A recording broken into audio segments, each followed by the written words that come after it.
Намираме се в Държавна дивечовъдна станция Ропотамо, където ще проследим един от най-трудните ловни излети – за бекаси. Ропотамо е разположена на 45 км южно от Бургас в дебрите на нискохълмистата Странджа планина и носи името на река Ропотамо. Над територията на Държавна дивечовъдна станция Ропотамо преминава източно-черноморския прелетен път на птиците Вия Понтика. Това обяснява присъствието на пасажи от различни диви птици и особено на горския бекас. Любим обект на лов за много чуждестранни туристи, посещаващи района през есенните и зимни месеци.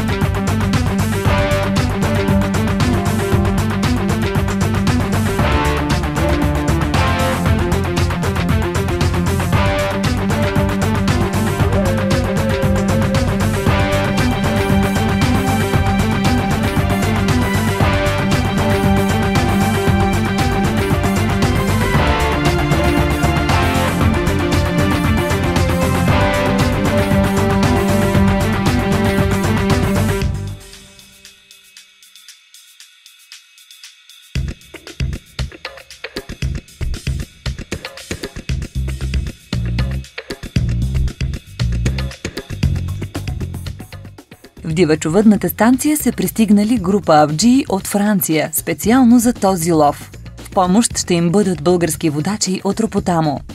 Тече трескава подготовка както на ловците, така и на специално обучените кучета. На четириногите се закачат нашийници, които издават звук, когато се спрат за повече от 30 секунди. Тоест, когато кучетата направят стойка, ловците се ориентират по звука за евентуално излитаща птица.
Ловът на бекаси е изключително емоционално преживяване, което изисква съобразителност, бързи реакции, точен мерник и не на последно място познаване на начина на живот, нрава и поведението на тази предпазлива и потайна птица.